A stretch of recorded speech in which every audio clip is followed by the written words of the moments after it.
उम्रा मुसलमानों के लिए एक पवित्र तीर्थ यात्रा मानी जाती है। हालांकि सऊदी अरब में अगर आप उम्रा करना चाहते हैं तो सऊदी अरब के सभी नियमों का पालन करने के साथ साथ सभी तैयारी भी करनी होती है, साथ में सभी डॉक्यूमेंट भी रेडी करना होता है। आज इस वीडियो में हम उम्रा के बारे में सारी बातें डिटेल से बताने वाले हैं, जिसमें आवेदन करने के लिए कौन पात्र होता है और कौन से डॉक्यूमेंट्स जरूरी होते हैं और विभिन्न प्रकार के वीजा के आवेदन कैसे करें और किन दिशा निर्देशों का पालन करना है। पहले जानते हैं कि उम्रा वीजा क्या है। उम्रा वीजा वो वीजा है जिसे सऊदी अरब के हज एवं उम्रा मंत्रालय द्वारा एक परमिट के रूप में उम्रा धारकों को दिया जाता है। ये वीजा मुसलमानों को उम्रा करने और मक्का जाने की अनुमति देता है। ध्यान रखें कि ये वीजा केवल धार्मिक उद्देश्यों के लिए होता है, क्योंकि भारतीय जो मुसलमान हैं वो जियारत करने के लिए मदीना भी जा सकते हैं। एक सवाल ऐसा जो बहुत ज्यादा लोग मेरे से करते भी हैं, उस सवाल का जवाब मैं इसी वीडियो में देता हूं।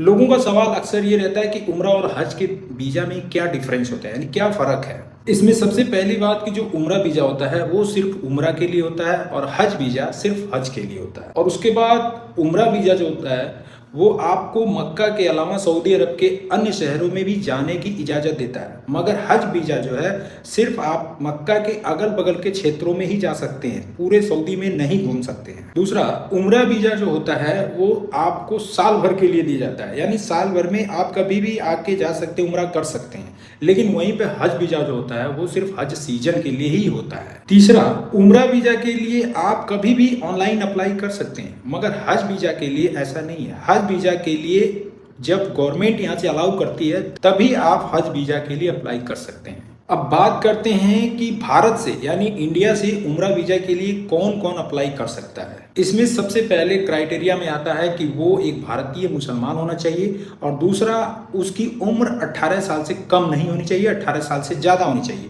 अगर उसकी उम्र 18 साल से कम है तो वो अकेले नहीं आ सकता है, उसके साथ किसी एक गार्जियन की जरूरत पड़ती है। तीसरा, अगर आवेदन करने वाले के नाम से ये प्रमाणित नहीं होता है कि वो मुसलमान है तो उसे अपने नाम को किसी इस्लामिक सेंटर या किसी मदरसे या मस्जिद से उसे अपने नाम को प्रमाणित करवाना होता है। चौथा, जो महिलाओं पर लागू होता है, अगर कोई महिला उम्रा के लिए आती है तो उसके साथ एक महरम यानी कोई पुरुष उसके साथ आना चाहिए, जैसे पिता, भाई, बेटा।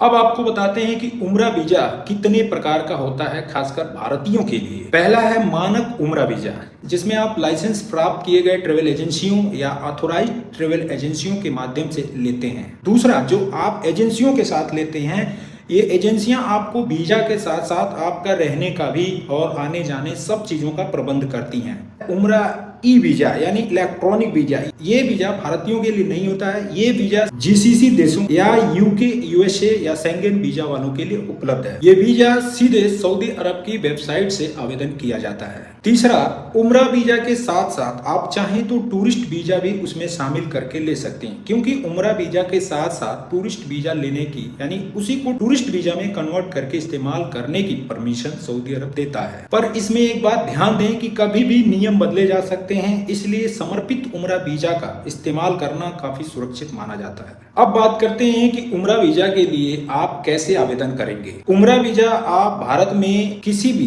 ट्रेवल एजेंसी जो ऑथोराइज ट्रेवल एजेंसी है उनसे भी आवेदन कर सकते हैं, या अगर आपके करीब में सऊदी एम्बेसी है तो आप वहां से भी आवेदन कर सकते हैं। उसके लिए आपको सभी डॉक्यूमेंट्स वहां पर जमा करने होंगे। जो वीजा शुल्क होता है उसे आपको वहां पे भुगतान करना होगा, और उसके बाद जब आपका वीजा इलेक्ट्रॉनिक रूप से जारी हो जाएगा यानी तब आपको उम्रा करने की परमिशन दे दी जाएगी। अब बात करते हैं कि उम्रा वीजा के लिए किन किन डॉक्यूमेंटों की जरूरत पड़ती है। तो सबसे पहले कि आपको एक उम्रा वीजा के लिए स्पेशली फॉर्म होता है, उस फॉर्म को फिल करना है। लेकिन आपको साथ में ध्यान देना है कि आपके पासपोर्ट की वैलिडिटी कम से कम 6 महीने होनी चाहिए। सऊदी नियमों के अनुसार आपके पासपोर्ट पे जो आपकी तस्वीर है वो हाल ही की होनी चाहिए, ना कि कोई पुरानी तस्वीर। आपके पास कंफर्म रिटर्न फ्लाइट टिकट भी होनी चाहिए, और उसके बाद होटल बुकिंग भी होनी चाहिए। साथ में वैक्सीन सर्टिफिकेट भी होनी चाहिए, जैसे कोविड-19 या मेनिंजाइटिस, या ये भी हो सकता है कि आपसे पीलिया या बुखार का सर्टिफिकेट मांगा जाए, इसलिए आप पहले उसको तैयार करके रखें। उसके बाद आपको जियारत के लिए एक प्लान बनाना होता है, उसमें यानी एक योजना होती है कि आप जियारत कब करेंगे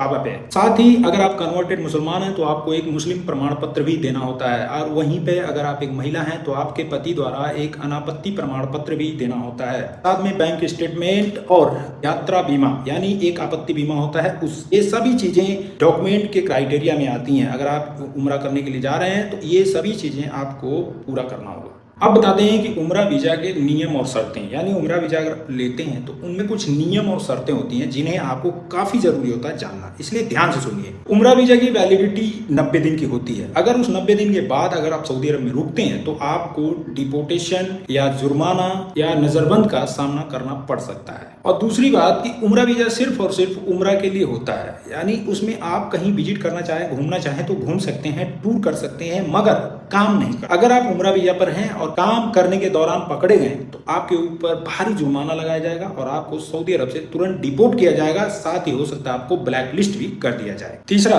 उम्रा के दौरान आपको शालीनता भरे कपड़े पहनने हैं और जियारत के समय इहराम पहनना जरूरी है। चौथा, रीति रिवाजों का सम्मान करें, सार्वजनिक स्नेह बनाने से बचें और प्रार्थना के समय का पालन करें। पांचवा, पवित्र स्थल जो काबा है या जो सऊदी अरब में मस्जिद है, उम्रा के दौरान अगर आप उम्रा करने जा रहे हैं तो उन सभी का सम्मान करें।